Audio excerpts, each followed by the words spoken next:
Красивые и современные новенькие Нивы ведомство получило за счет субвенций из федерального бюджета. Финансирование осуществляется каждый год для сохранения охотничьих ресурсов. Такие машины егерям просто необходимы для выполнения каждодневной работы. Долгожданные вездеходы отечественные Нивы получают 3 района республики – Назрановский, Сунжинский и Малгобекский. Ключи от машин егерям вручает министр природных ресурсов и экологии республики. Назрановский. Асан. Теперь охранять природу станет намного легче. Машины с повышенной проходимостью. За сохранностью охотничьих ресурсов в Ингушетии следят 40 человек. Работа у них сложная. В регионе обитают 12 видов животных и 21 вид птиц, которые занесены в Красную книгу. Желающих охотиться тоже немало, поэтому егеря должны смотреть в оба.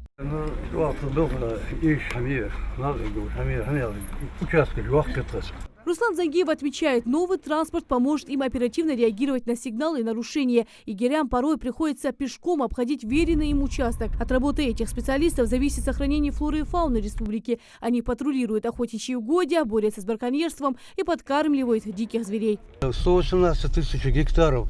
Очень участки сыр. Машин именно Нива или УАЗик. Высокопроходимость у машин есть. Так,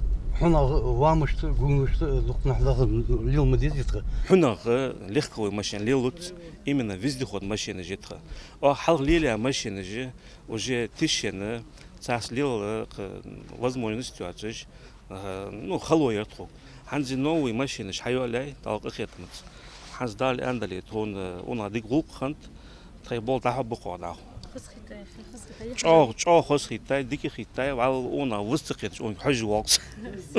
С начала этого года Министерство природных ресурсов получило целый арсенал необходимой техники. Это современные грузовые машины, квадроциклы с особой проходимостью и прицепы. Автопарк пополнился в рамках национального проекта «Экология». Сегодня в этом году поступили именно по направлению охотуправления.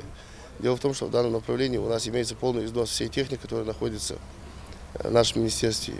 И это только начало. В будущем году, в наступающем 2021 году, нами предприняты меры, чтобы получить новую технику, обновление всего автопарка. Дело в том, что с начала года нами получено 8 единиц техник по лесному направлению и 3 единицы техник по охотуправлению. В планах ведомства перевести некоторых егерей на конное патрулирование охотничьих угодий. Для этих целей будут закуплены лошади. Ну а говоря о современных внедорожниках, при слабой работе автотранспорт передадут другим специалистам. Лина Цичоева, Адам Далаков, Новости 24.